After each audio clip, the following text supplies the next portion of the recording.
حضرت علی رضی اللہ عنہ کی عدالت میں ایک عجیب مقدمہ پیش ہوا۔ مقدمہ کچھ اس طرح تھا کہ یمن کے ایک آدمی نے اپنے لڑکے کو سفر پر بھیجا تو اپنے لڑکے کا خیال رکھنے کے لیے اس نے غلام کو بھی ساتھ روانہ کر دیا تاکہ وہ راستے میں اس کے بیٹے کا خیال رکھے، مگر راستے میں کسی بات پر دونوں میں جھگڑا ہو گیا اور کوفہ پہنچتے پہنچتے یہ جھگڑا اس قدر بڑھ گیا کہ غلام نے دعویٰ کر دیا کہ یہ لڑکا میرا غلام ہے اور میں اس کا آقا ہوں۔ یہ کہہ کر اس نے لڑکے کا سودا بھی کر دیا اور اسے کسی کے ہاتھ بیچ دیا، جس پر لڑکے نے بہت شور مچایا اور اس نے کہا کہ میں غلام نہیں ہوں بلکہ میں آقا ہوں، یہ میرا غلام ہے۔ چنانچہ یہ مقدمہ حضرت علی کی خدمت میں پیش ہوا تو آپ نے اپنے خادم سے فرمایا، کمرے کی دیوار میں 2 بڑے سوراخ بناؤ اور ان دونوں سے کہو اپنے اپنے سر ان سوراخوں سے باہر نکالے۔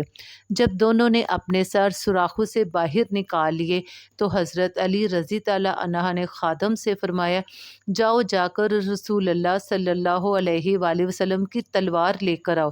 خادم تلوار لایا تو آپ نے خادم سے کہا، غلام کا سر کاٹ ڈالو۔ یہ سنتے ہی غلام نے فوراً اپنا سر پیچھے کر لیا، جبکہ لڑکا اسی طرح کھڑا رہا۔ یوں حضرت علی کی حکمت عملی اور دانش مندی سے یہ معلوم ہو گیا کہ خادم کون تھا۔ اسی طرح ایک دفعہ حضرت علی کی خدمت میں ایک شخص کو چوری کے الزام میں لایا گیا، جبکہ وہ شخص بدستور اس بات سے انکاری تھا کہ وہ چور ہے، مگر اس کے ساتھ ہی کچھ 2 گواہ بھی موجود ہو گئے جنہوں نے اس بات کی گواہی دی کہ اس آدمی نے چوری کی ہے۔ حضرت علی نے یہ سارا مقدمہ سنا، آپ دوسرے کام کی طرف متوجہ ہو گئے۔ پھر آپ نے جھوٹے گواہوں کے بارے میں فرمایا، جب میرے پاس کوئی جھوٹا گواہ لایا جاتا ہے تو میں اسے بے حد سخت سزا دیتا ہوں۔ کچھ دیر کے بعد آپ جب ان دونوں آدمیوں کی طرف متوجہ ہوئے تو آپ نے معلوم ہوا کہ وہ دونوں جھوٹے گواہ پہلے ہی فرار ہو چکے ہیں، لہٰذا آپ نے اس بے قصور آدمی کو بری کر دیا۔ اسی طرح ایک اور دلچسپ مقدمہ حضرت علی کی عدالت میں پیش ہوا۔ وہ مقدمہ کچھ اس طرح تھا کہ صبح کے وقت کھانا کھانے کے لیے 2 آدمی بیٹھے تھے، ایک کے پاس 5 روٹیاں جبکہ دوسرے کے پاس 3 روٹیاں تھیں۔ اتنے میں ادھر سے ایک شخص گزرا، ان دونوں نے اس کو بھی اپنے ساتھ بٹھا لیا اور تینوں نے وہ 8 روٹیاں مل کر کھائی۔ تیسرے شخص نے جاتے ہوئے 8 دھرم ان دونوں کو دیے اور کہا، میں نے تمہارے ساتھ جو کھانا کھایا ہے اس کی یہ قیمت ہے، تم اسے آپس میں تقسیم کر لو۔ اب ان دونوں میں تقسیم پر جھگڑا ہو گیا۔ 5 روٹیوں والے شخص نے کہا، میں 5 دھرم لوں گا کہ میری روٹیاں 5 تھی، اور تم 3 دھرم لو کیونکہ تمہاری روٹیاں 3 تھی، جبکہ دوسرے نے کہا، نہیں، رقم آدھی آدھی تقسیم کرو۔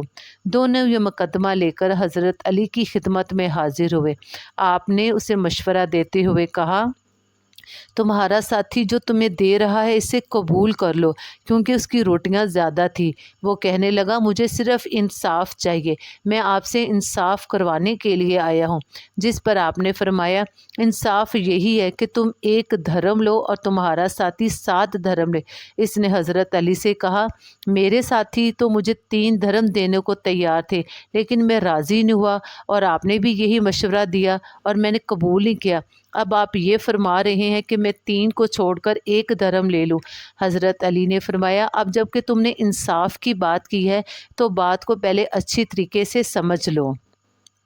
آپ نے فرمایا، 8 روٹیوں کے 24 حصے تو تم تینوں نے کھائے ہیں، یہ پتہ نہیں کہ کس نے کم کھایا ہے اور کس نے زیادہ کھایا، اس لیے یہ سمجھ لو کہ سب نے برابر برابر کھایا ہے، یعنی کہ تم تینوں نے 8 حصے کھائے ہیں۔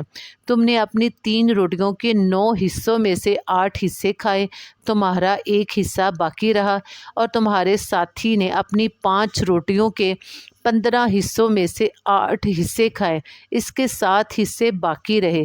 تیسرے شخص نے تمہاری روٹیوں میں سے 1 حصہ کھایا اور تمہارے ساتھی کے 7 روٹیوں کے حصے کھائے۔ اب انصاف کے مطابق تمہیں 1 دھرم اور تمہارے ساتھی کو 7 دھرم ملیں گے۔